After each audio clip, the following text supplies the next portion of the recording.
туш. Слышь, не Ну это не надежда. гигиенично, мам, ну ты У что? мене щотки дві є.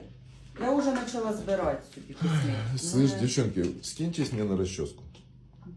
Нема Для бороды. грошей.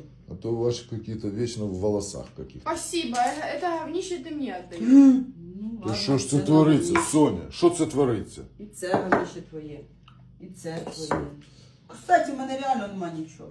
У мене ще й карандаш. Смотрите, я предлагаю делать следующее. У Сони нет одежды, у тебя нет косметики. Меняйтесь. Ты ей одежду, на тебе косметику. Намочи спонжик. Тут еще с кем?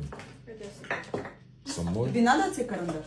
Слушай, с каких времен ты меня записала Саш, в ну личные замолчи, рабы, пожалуйста. Сонь? И Рябіня і ты что Жаура. думаешь, что если ты мне отдала этот 16-й? А, кстати, да, спонжик намочи или телефон. Лена! Ну хорошо намочи, понял? Ты берешь его вот так выжимаешь и опять, раз 5. Давай.